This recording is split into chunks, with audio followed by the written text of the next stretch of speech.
오늘 우리에게 주시는 하나님의 말씀은 요한복음 6장 26절에서 35절 그리고 48절에서 51절의 말씀입니다.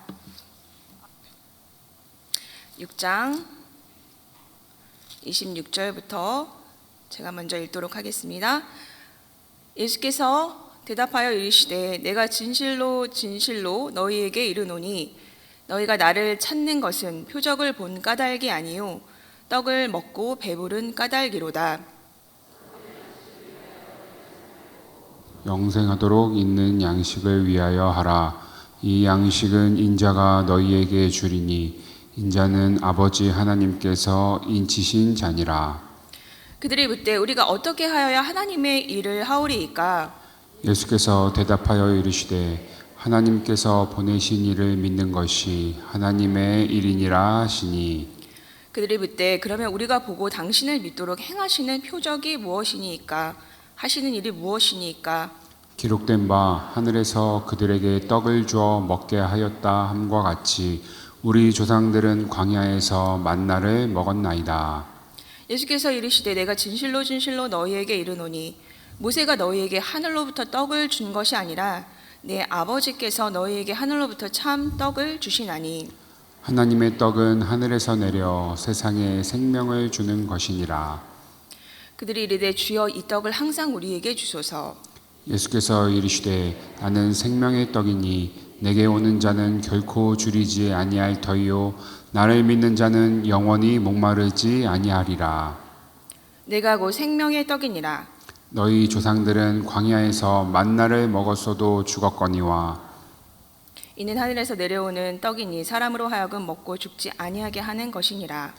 나는 하늘에서 내려온 살아있는 떡이니 사람이 이 떡을 먹으면 영생하리라. 내가 줄 떡은 곧 세상의 생명을 위한 내 살이니라 하시니라. 아멘. 네, 오늘 말씀의 제목은 밥 먹읍시다입니다. 이렇게 인사로 시작해 볼까요? 식사하셨나요? 네, 식사를 안 하신 것 같습니다. 목소리에 힘이 없으셨어요. 네, 2026년이 시작된 지 이제 7일째를 맞이하고 있습니다. 여러분 올해 어떤 계획과 목표들을 세우셨는지 모르겠어요. 그리고 그 목표를 세우시면서 이것만큼은 꼭 해야겠다 라고 마음 먹은 게 있으신지 어떤 마음을 드셨는지 궁금합니다. 올 한 해 여러분이 계획하고 뜻하신 모든 일들이 주님의 은혜 안에서 잘 이루어지기를 예수님의 이름으로 축원합니다.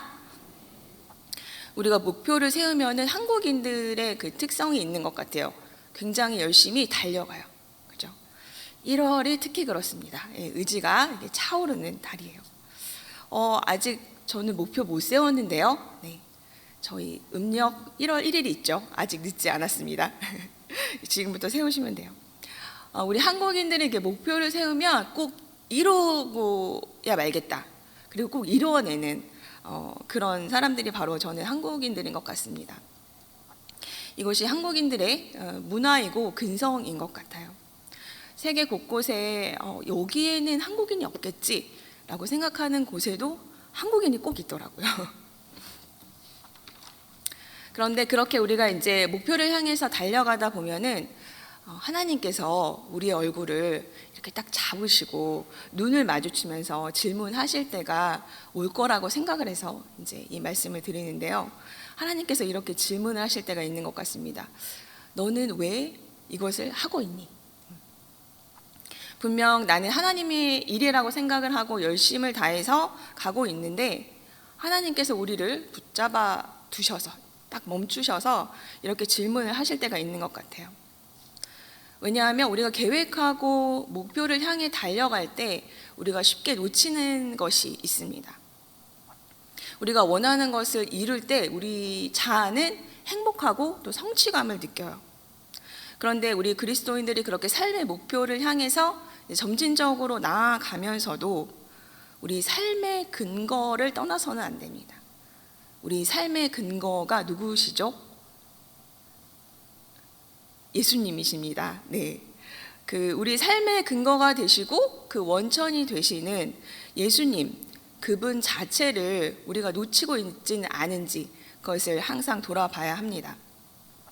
왜냐하면 우리가 예수님에게 열심히 나아갈 때도 종종 우리가 무의식적인 동기를 가질 수가 있어요. 이 무의식이 뭐냐면 일종의 자동으로 돌아가는 어떤 프로그램이, 내적 프로그램이 있다라는 건데, 이것을 행복을 위한 정서 프로그램이라고 부르기도 합니다. 제가 만든 것은 아니고요. 이제 인간의 어떤 이 무의식적인 동기를 움직이는 무엇이 인간의 동기가 되는가를 연구하다 보니까 이제 이런 말을 만들어내게 된 것이죠.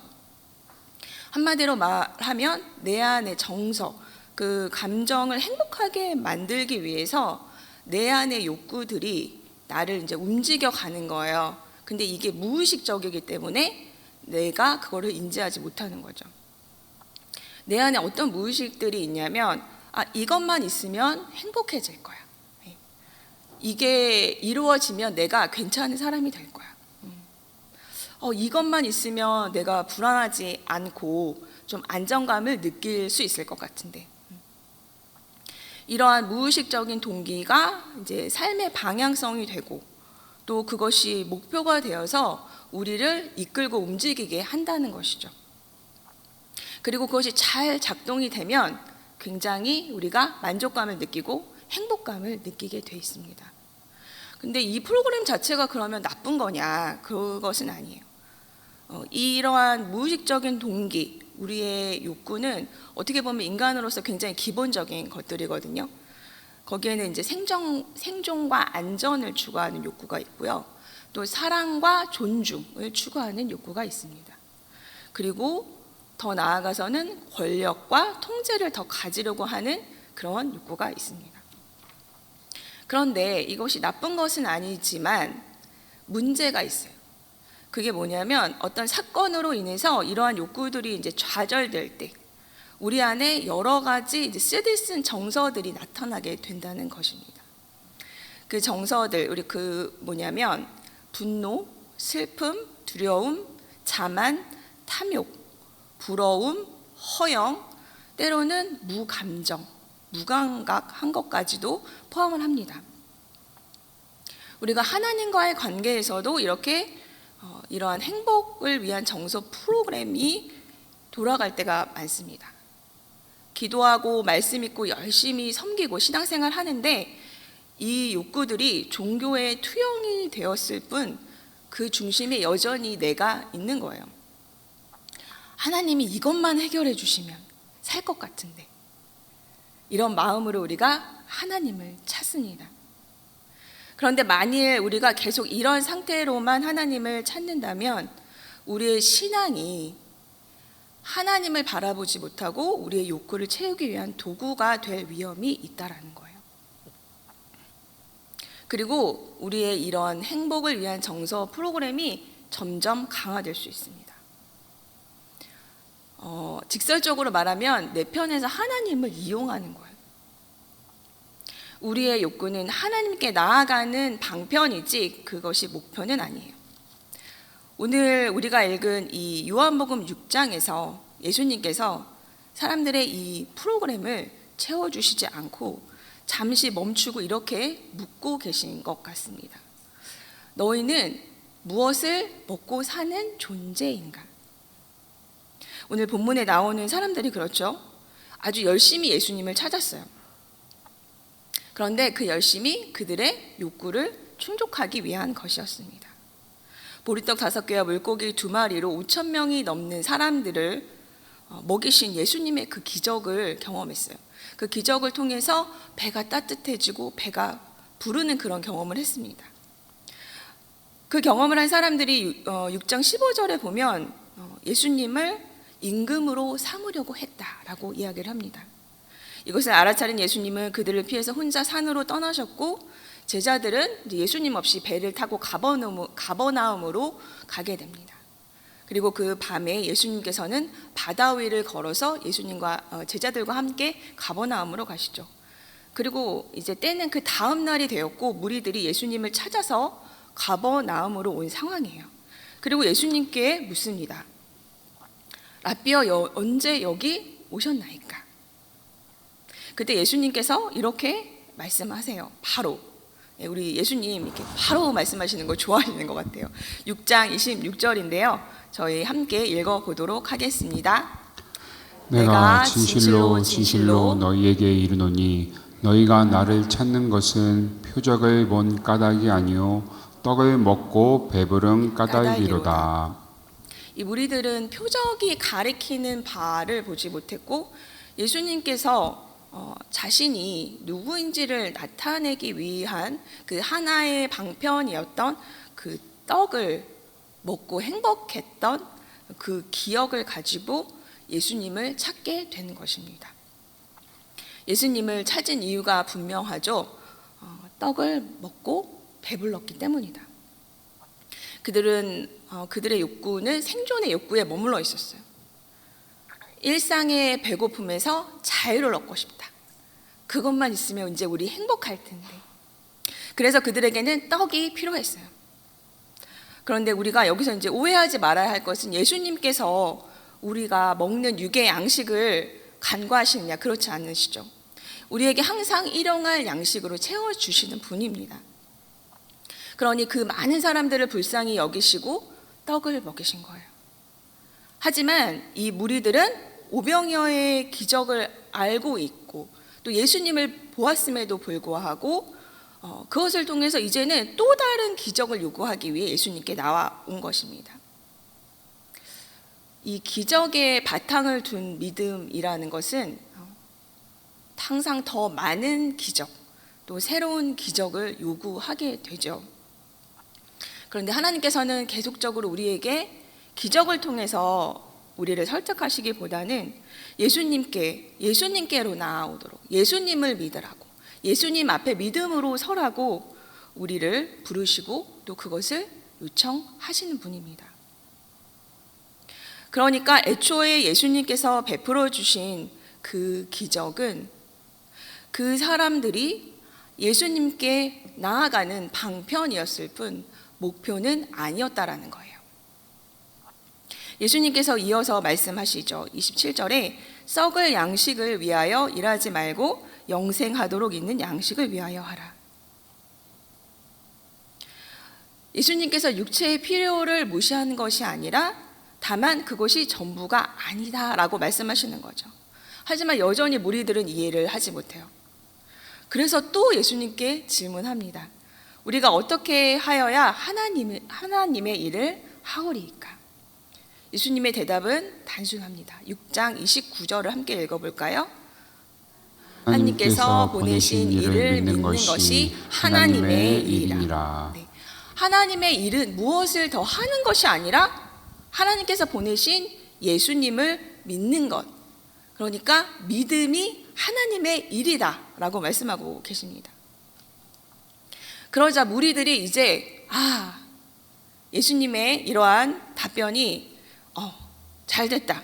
그리고 이제 더 질문을 해요. 그게 뭐냐면 그렇다라면은 그 보내신 이를 믿기 위해서 그 믿음을 보장하기 위해서 당신은 무엇을 행하실 수 있나요?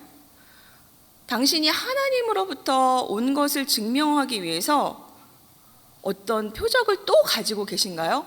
더 기적을 요구하는 거예요. 당신은 그것을 위해 무엇을 할 줄 아는 사람입니까? 이런 항의조의 질문이었어요. 모세가 광야에서 만나를 주었는데 모세처럼 당신이 우리에게 그 만나라도 내려준다면 당신을 믿겠습니다. 그들에게 있어서 이 요구는 정당해 보입니다. 왜냐하면은 첫 번째 구원자가 모세라고 생각을 했거든요. 그리고 두 번째 오실 메시아는 만나처럼 하늘에서 떡을 내려줄 것이라는 그 유대의 가르침이 있었기 때문이에요. 예수님은 이제 하늘에서 내려주시는 참 떡을 이야기하십니다. 그리고 그 떡은 하늘에서 내려 세상에 생명을 주는 것이니라 이렇게 이야기하는데 무리들은 여전히 이 떡을 항상 우리에게 주소서, 우리의 일상의 배고픔을 해결해 주소서, 이것만 해결해 주신다면 내가 당신을 믿겠습니다. 네, 철저하게 자기의 욕구에 중심이 맞춰져 있습니다. 무리들은 생존의 욕구인 떡을 내려놓지 못했기 때문에 예수님이 누구신지, 왜 그런 표적을 행하시는지 알아채지 못하고 사실 예수님에게 궁극적인 관심을 두지 못했습니다. 이것에 대해서 좀 우리가 이해할 수 있는 이야기를 하나 들려드리려고 하는데요. 아프리카의 바나나 농장을 습격하는 원숭이 때 이야기예요.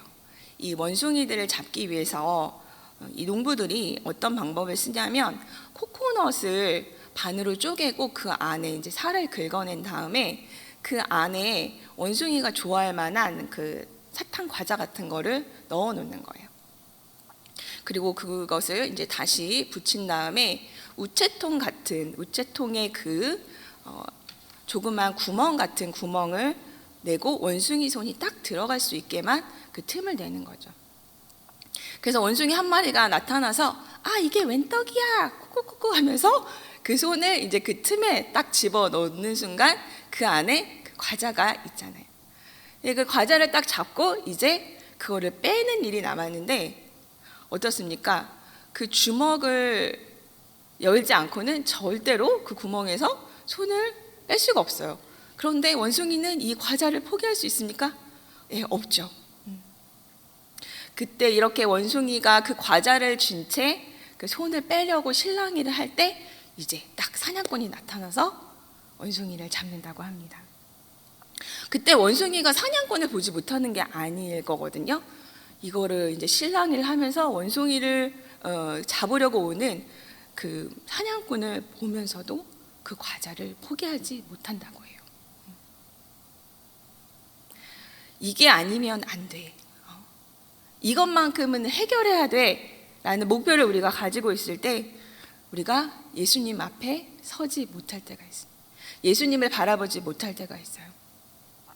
우리 안에 이 무의식 속에 있는 행복을 위한 정서 프로그램이 너무나 강하게 작동하고 있기 때문에 그 어떤 것도 보이지 않고 보이더라도 안 보이고 어떤 소리도 들리지 않고 소리가 들려도 못 듣게 되는 것입니다. 내가 쥐고 있는 이것을 놔야 되는데 이것만이 나를 행복하게 한다는 그 확신이 너무나 강하기 때문에 내려놓지 못하는 거예요. 예수님은 이러한 그들의 욕구 충족을 위한 그들의 이제 다가옴에 이제 위대한 선언을 하십니다. 요한복음에 등장하는 예수님 자신을 가리켜서 나는 누구누구이다. 에고 에이미라고 말한 게 총 여러분 몇 개가 있었는지 아십니까? 오늘 날짜 7개가 있었습니다. 그 명제 중에서 이게 첫 번째 명제예요. 35절을 저희 함께 읽어보면 좋겠습니다. 35절 예수께서 이르시되 나는 생명의 떡이니 내게 오는 자는 결코 줄이지 아니할 터이요 나를 믿는 자는 영원히 목마르지 아니하리라. 예수님께서 친히 그 떡이 되십니다. 여기에서 이 떡은요 아르토스라는 단어예요. 빵이라고도 번역이 되는데 우리가 보는 이 개역개정에서는 떡이라고 번역이 됐습니다. 그런데 이것을 우리 문화 한국 문화로 바꾸면 어떻게 될까요?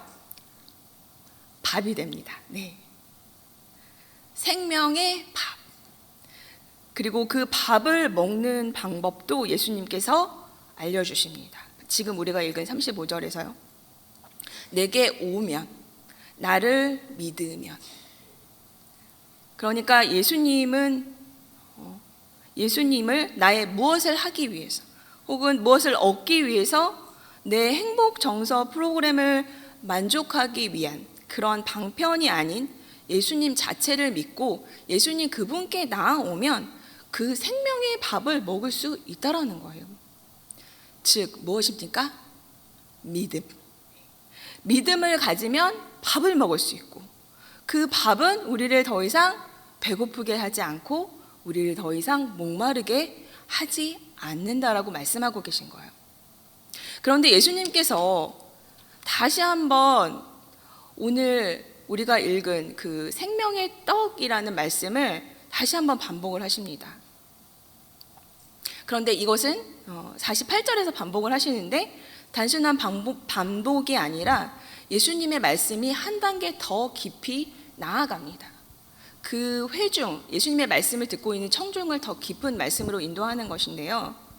그 청중이 무리들에서 이제 유대인으로 옮겨졌다는 것을 요한복음 기자는 알려주고 있습니다.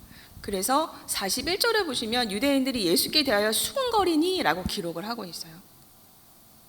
그리고 그렇게 이제 유대인들과 무리들이 함께 있었겠죠. 거기에서 하신 말씀이 바로 51절입니다. 나는 하늘에서 내려온 살아있는 떡이니 사람이 이 떡을 먹으면 영생하리라. 내가 줄 떡은 곧 세상의 생명을 위한 내 살이니라. 아멘. 예수님께서 이제 그 떡이 뭐냐면 내 살이다. 그리고 우리가 오늘 읽진 않았지만 53절에 보면 이런 말씀이 있습니다. 예수께서 이르시되 내가 진실로 진실로 너희에게 이르노니 인자의 살을 먹지 아니하고 인자의 피를 마시지 아니하면 너희 속에 생명이 없느니라. 아멘. 생명의 떡, 생명의 밥은 예수님 자신이시고요. 예수님께서는 자신의 살과 피를 먹고 마시라고 합니다. 이것은 성찬에 관한 본문인 이제 고린도 전서에 나오는 본문과는 다른 의미로 보시면 되는데, 이 생명의 밥은 자신이 모든 살과 피를 내어 우리에게 주신 바로 그 예수님의 십자가 죽음과 희생을 이야기하고 있습니다. 그리고 그 십자가 죽음과 희생, 그것이 바로 생명됨 그 자체가 된다. 그것을 이야기하고 계신 것이에요. 예수님께서 자신을 단순히 생명의 떡, 생명의 밥이라고 말씀하신 것이 그냥 우리의 영혼에 가끔은 유익하고 또 우리의 행복 정서 프로그램을 만족시키기 위한 그런 정도의 유익이 아니라 예수님께서 본인이 생명의 떡이고 생명의 밥이라고 말씀하신 것은 그분이 우리 존재 자체를 내걸 수 있는 바로 그 생명의 근원이고 원천이라고 말씀하고 계신 것입니다. 왜냐하면 예수님께서 먼저 모든 것을 우리에게 내어주셨어요. 그래서 우리의 생명을 살려주셨어요.